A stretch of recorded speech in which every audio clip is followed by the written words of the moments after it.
Shalom, graça e paz do Senhor em sua vida. Estamos aqui no devocional João, capítulo 6. Vamos lá para a leitura, mas antes precisamos orar. Aleluia, glória a Deus. Então vamos orar, né?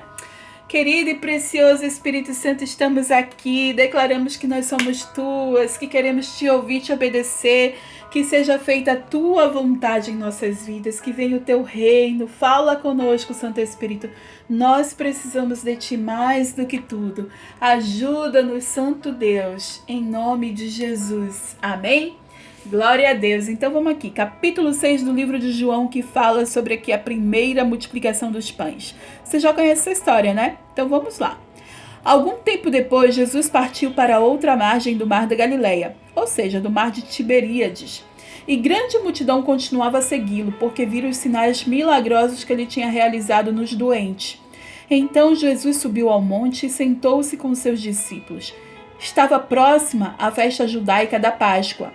E levantando os olhos e vendo uma grande multidão que se aproximava, Jesus disse a Filipe: Onde compraremos pães para este povo comer?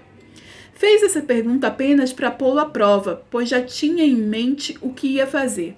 Filipe lhe respondeu: 200 denários. Denários era a moeda da época, né? Que era tipo um dia de trabalho. Aí Filipe vem e fala assim: 200 denários não comprariam pão suficiente para que cada um recebesse um pedaço. Então, vem aqui a nossa circunstância, né? O que a gente vê. 200 dias trabalhados não conseguiria cumprir esse papel. E outro discípulo, André, irmão de Simão Pedro, tomou a palavra. Aqui está um rapaz com 5 pães de cevada e 2 peixinhos. Mas o que é isso para tanta gente? E disse-lhe Jesus: Mandem o povo assentar-se. E havia muita grama naquele lugar. E todos se assentaram. E eram cerca de 5.000 homens. Então Jesus tomou os pães, deu graças e repartiu entre os que estavam assentados, tanto quanto queriam, e fez o mesmo com os peixes. Depois que todos receberam o suficiente para comer, disse a seus discípulos: Ajuntem os pedaços que sobraram, que nada seja desperdiçado. Então eles o ajuntaram e encheram 12 cestos com pedaços de 5 pães de cevada deixados para aqueles que tinham comido. E depois de ver o sinal milagroso que Jesus tinha realizado, o povo começou a dizer, sem dúvida, este é o profeta que devia vir ao mundo. E sabendo Jesus que pretendiam proclamar o rei à força, retirou-se novamente, sozinho, para o monte. Bom, nessa primeira multiplicação de pães, a gente vê algumas coisas, né?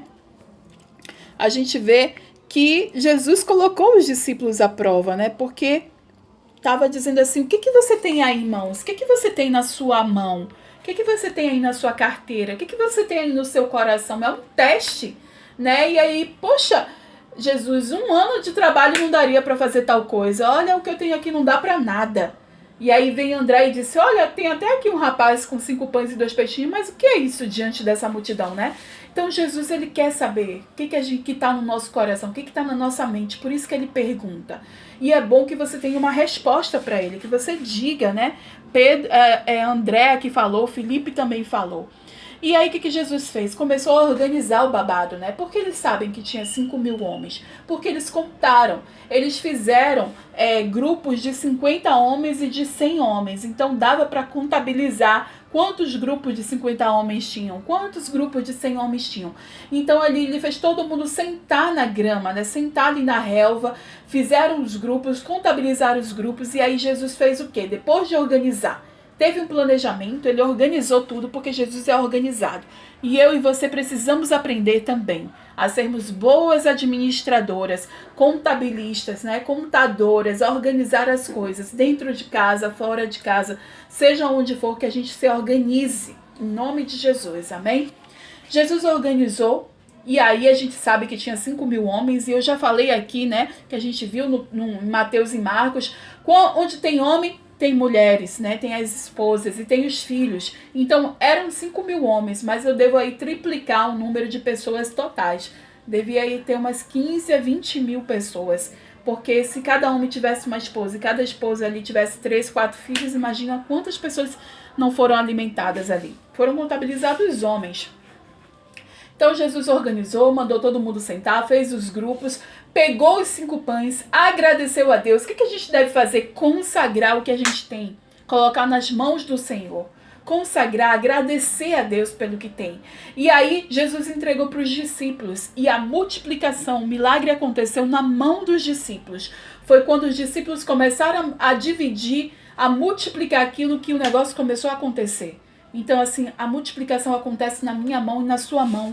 Jesus nos entrega, a gente agradece ao Senhor, a gente consagra ao Senhor, Ele entrega em nossas mãos e a gente vai agora compartilhar, a gente vai multiplicar e o negócio vai acontecer. É nas mãos dos discípulos que o milagre aconteceu.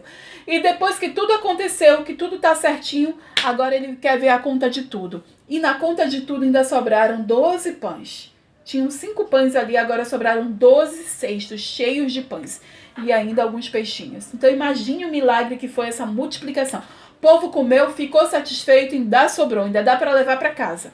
Então realmente, né? Mas a gente precisa ter esse entendimento que milagre vai acontecer quando tiver a situação para acontecer. Vai acontecer nas nossas mãos e nós precisamos nos organizar para receber isso, em nome de Jesus. Amém? Vamos seguir aqui, versículo 16. Ao anoitecer, seus discípulos desceram para o mar. Entraram no barco e começaram a travessia para Cafarnaum. Já estava escuro e Jesus ainda não tinha ido até onde eles estavam. Soprava um vento forte e as águas estavam agitadas. Depois de terem remado cerca de 5 ou 6 quilômetros, viram Jesus se aproximando-se de barco, andando sobre o mar, e ficaram aterrorizados.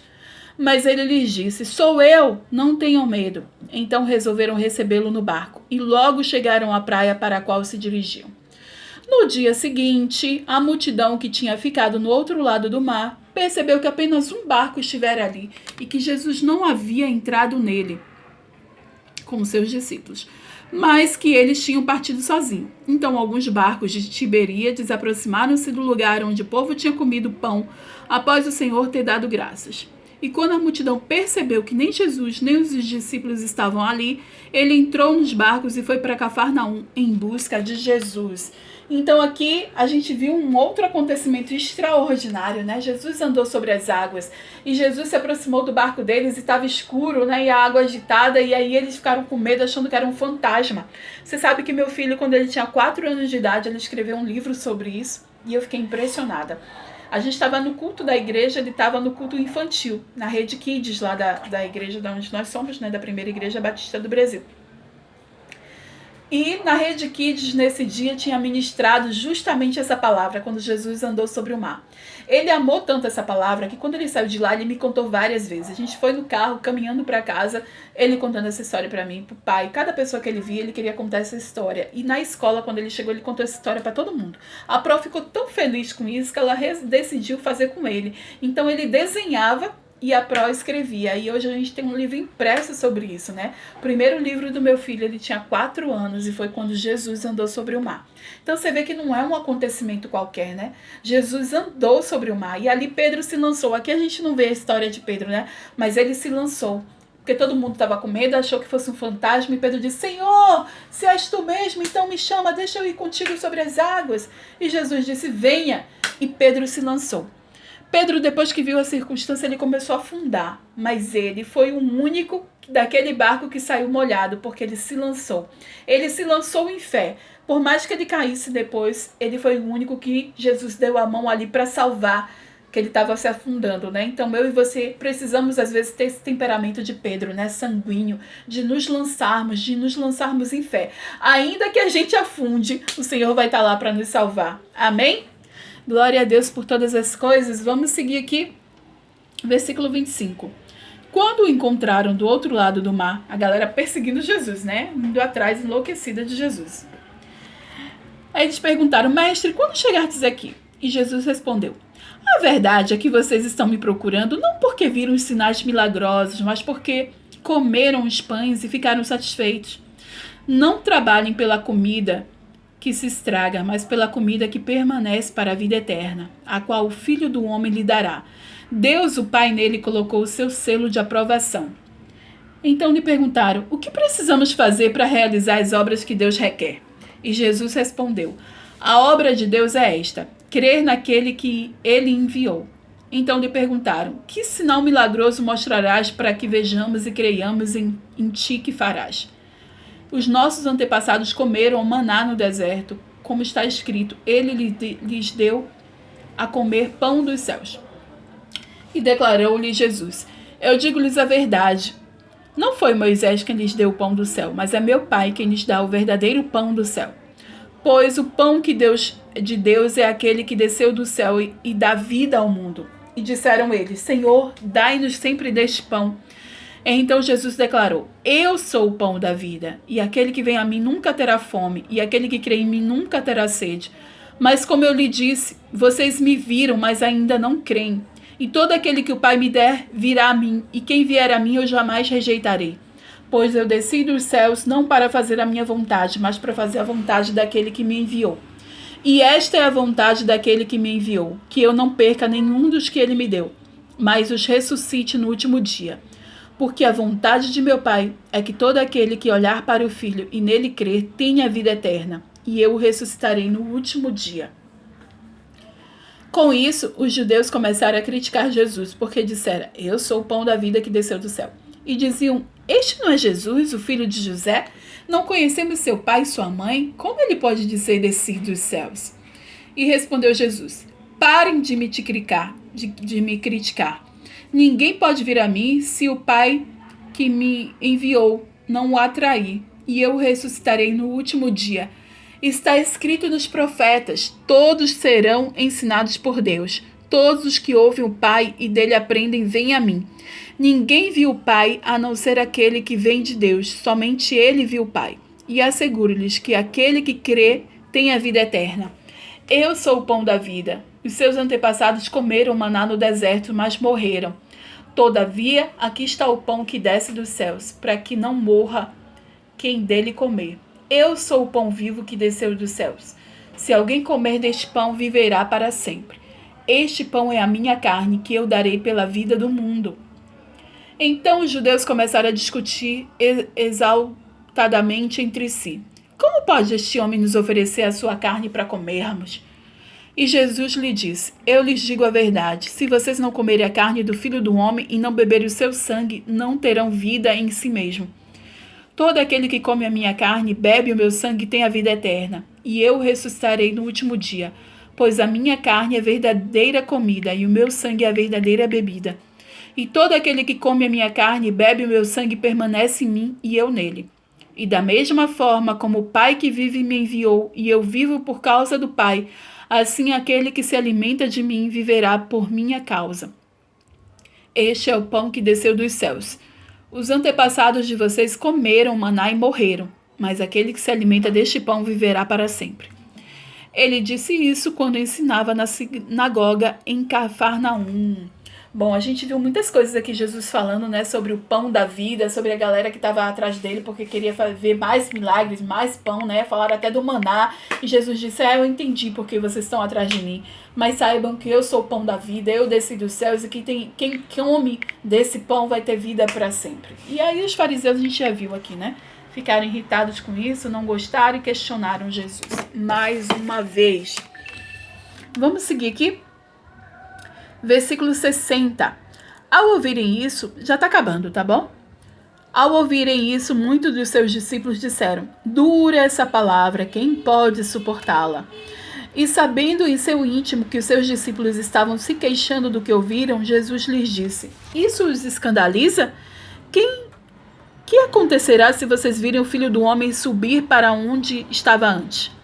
O Espírito da vida e a carne não produz nada que se aproveite. As palavras que eu lhes disse são espírito e vida. Contudo, há alguns de vocês que não creram, pois Jesus sabia que desde o princípio qual deles não criam e quem o iria trair. E prosseguiu: e é por isso que eu lhes disse que ninguém pode vir a mim, a não ser que isto lhe seja dado pelo Pai. Bom, a gente está vendo os discípulos, né? Muitos deles começam a abandonar Jesus. Aí olha o que Jesus fala aqui. Daquela hora em diante, muitos dos seus discípulos voltaram atrás e deixaram de segui-lo. E Jesus perguntou aos 12, a equipe dele, né? A equipe principal, os principais ali.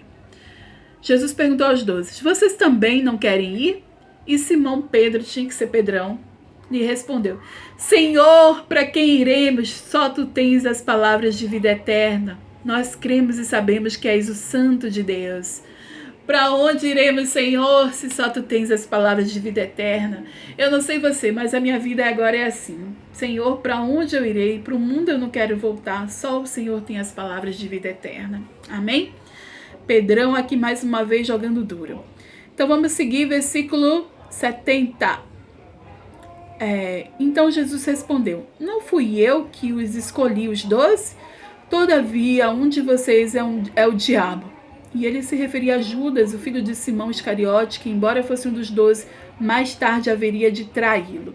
Aqui a gente acaba o capítulo 6, foi uma bênção que o Espírito Santo venha te ministrar grandemente sua vida, em nome de Jesus, trazer revelação. Amém?